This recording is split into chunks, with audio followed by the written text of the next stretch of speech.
반갑습니다. 여수입니다. 오늘은 그 계유정난과 일편야사의 네 번째 시간입니다.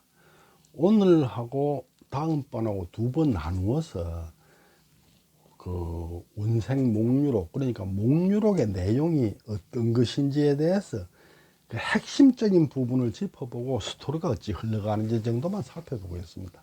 그 목유록 전체 얘기를 하려면 몇 시간 걸리기 때문에 소설 한 권을 다 해야 되니까 그걸 할 수는 없고 이제 그 핵심 부분만 짚어보도록 하겠습니다. 계유정난과 일편야사 부분입니다. 한국 문학사에 원생 목유록 저자와 복권자 문제가 있는데 그 문제 한복판에 연천공이 서 계시다 하는 말씀을 드렸습니다. 근데 여기서 이제 관건은 연천공이 일편야사를 지었느냐 하는 게 이제 관건이다. 목유록의 내용이 어떤 내용이냐 보겠습니다. 이게 관란유고에 실려 있는 목유록입니다.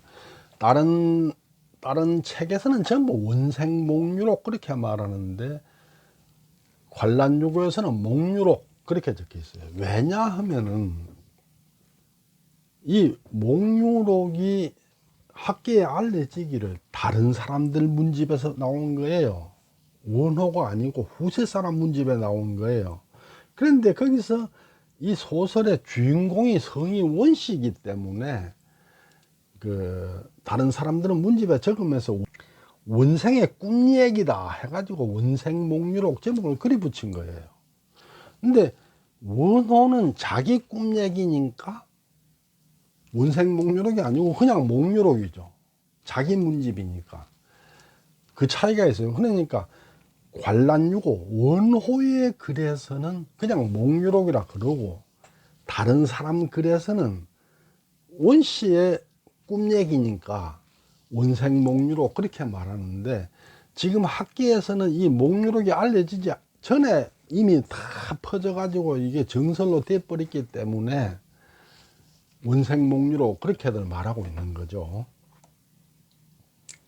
세상에 원자허라는 사람이 있었는데 그는 비분강개한 선비였다. 세요 원자허자. 원시성을 가진 자허라는 사람이 있었다 이 말이에요. 이 원자허가 아주 문제가 돼요. 왜냐하면 이 자허가 원호의 자예요. 자기 자라는 것은 부르기 위한 이름이죠. 그런데 이제 학자들이 뭐라 말하냐면 자허가 이게 허구다. 허구인 사람이다. 이렇게 이제 막 얘기를 전개를 하는 거죠. 주인공 원자허를 한번 보겠습니다. 임재 저작론자들은 이걸 가상인물이라 그래요. 원자허는 원래부터 없는 사람. 원생목유록이 세조를 비판하는 불운서적이기 때문에 이름을 숨겼다 이렇게 말하고 있어요. 그러면서 사기 삼화상여전을 보면은 자허부라는 글이 있어요. 이 자허부라는 글에 보면은 그 사람의 이름을 숨기기 위해서 자허라고 이름을 지었다 하는 내용이 나와요. 이걸 인용해 가지고 원자허는 원래부터 없는 사람이다 이렇게 말하고 있는 거죠. 근데 문제는 이 자허가 다름 아닌 무왕 원호의 자예요. 자는 이름이죠. 부르기 위한 이름이죠. 근데 여기서 이 자허부까지 끌고 오는 것은 경강부회다 이렇게 볼 수 있죠. 주인공을 감추려고 원호는 생육신인데 생육신의 자를 사용한다고요? 이건 난 도저히 말이 안 된다고 봐요. 다른 사람도 아닌 생육신, 이 사람은 이미 그 세조에 반발해서 은퇴한 사람이에요. 근데 그 사람의 자를 가지고 이런 글을 쓴다? 그 얘기는 불온죄를 무어한테 뒤집어 씌우는 거죠. 만약에 원자허가 원호가 아닌데 이렇게 했다면은 뒤집어 씌운 거예요. 이게 사실이라면은 원생 목유록은 무황을 원호를 모함하고 있는 거예요. 사실이 아닌 걸 가지고 그 사람 이름을 들여다가 모함한 거죠. 이거는 누가 뭐래도 무황이 자기 이름으로 쓴 소설, 자전소설이라는 얘기죠.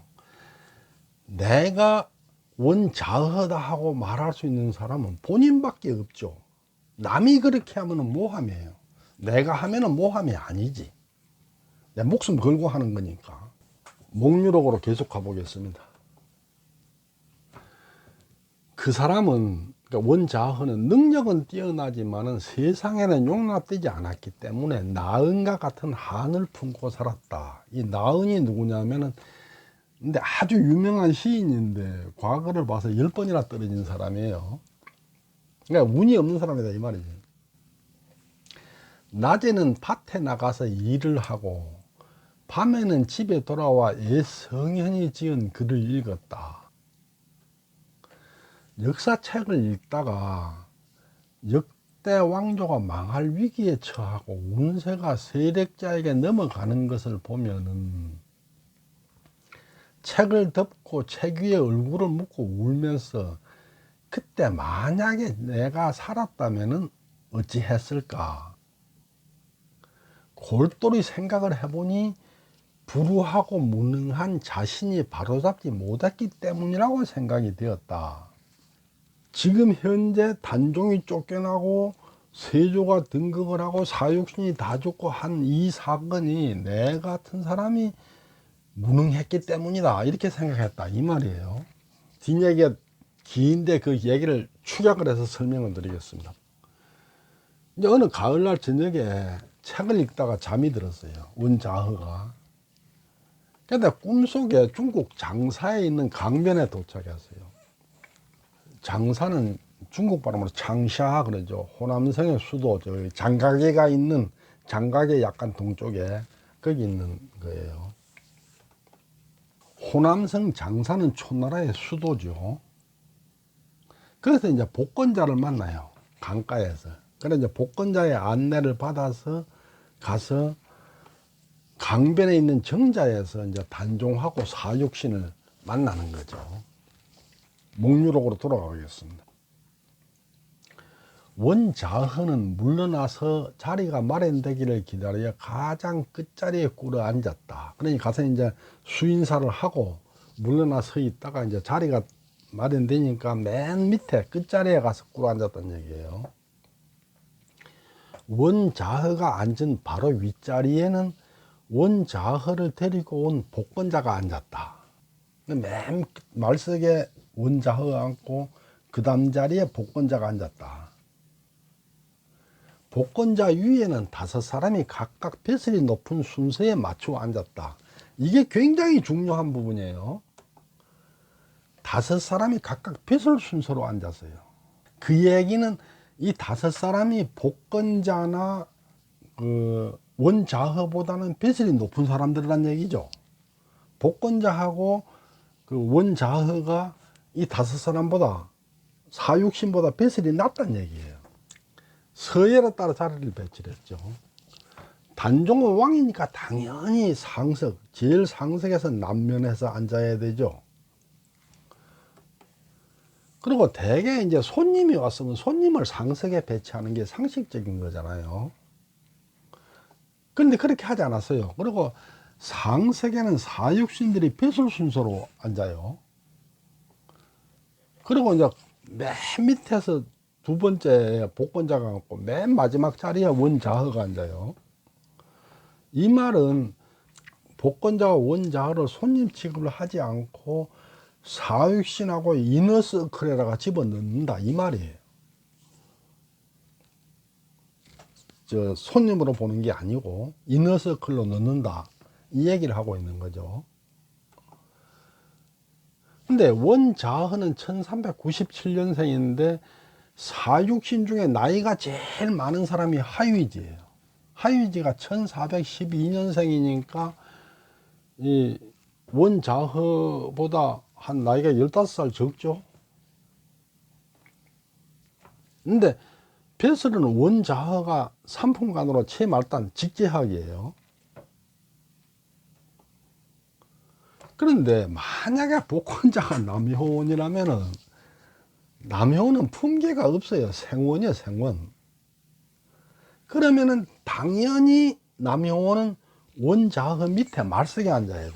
그러니까 사육신이 앉고 그 다음에 원자허 삼품관 원자허가 앉고 그 밑에 남해원이 앉아야 돼요. 생원이니까. 그런데 원자허보다 서열이 높은 사람이 누구냐? 연촌이에요. 이분은 원자허도 직제학, 연촌도 직제학 같은 상품이에요. 그런데 연촌이 원자허보다 나이가 훨씬 많죠. 고령이고 진즉 원자허보다 훨씬 먼저 그 직제학을 했어요. 그러니까 서열이 위죠. 이 자리 배치가 바로 복권자가 연촌이라는 걸 설명한다. 저는 그렇게 말하고 있죠. 복권자가 휴하고 한숨을 내쉬며 단식하여 말하였다. 지금 여기 보면은 제가 네모쳐놓은 이 안에하고 바깥하고 글자 크기가 달라요. 글자 크기가. 여기에 대해서는 뒤에 가면은 주석에 이 얘기가 나와요. 거기 가서 제가 설명을 할 거니까 주석 가기 전에 하여튼 이 부분의 내용이 그 주석에서 설명하는 부분이다. 그걸 기억해 두시기 바랍니다. 고대 중국에서 요왕, 순왕, 우왕, 탕왕이 나라를 선위하고 나서부터 나라를 선위하다가 왕위를 자기 아들한테 안 물려주고 요왕은 순왕한테 물려주고 순왕은 우왕한테 물려주고 우왕은 탕왕한테 물려줬다 이 말을 하고 있는 거예요. 여우처럼 교활한 자들이 아첨을 하면서 임금 자리를 빼앗고서는 선이라고 빙자하였고, 그러니까 교활한 자들이 임금 자리를 탈취해 놓고는 그 임금이 나한테 물려줬다 이렇게 말한다 이 말이에요.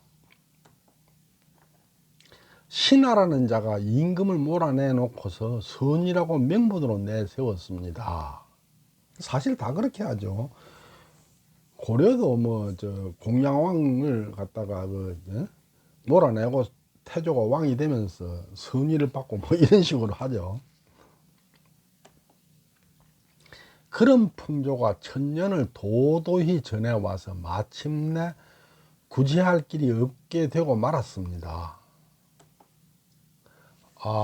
내분 임금들은 그야말로 간신배들의 효시가 되고 말았습니다.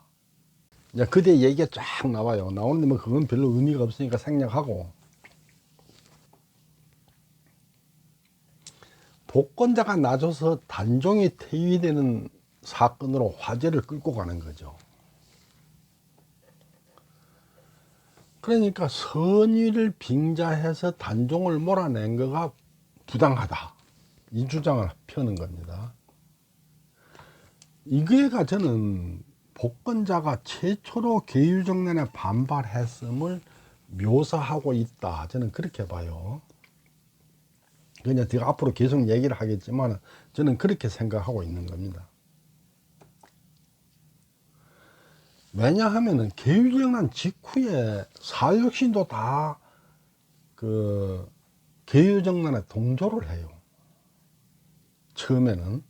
뒤에 이제 단종이 쫓겨나고 하면서부터 이제 반대로 돌아섰는데, 처음에 계유정난 때까지만 해도 연촌공 생시까지만 해도 사육신들은 세조편을 들어요.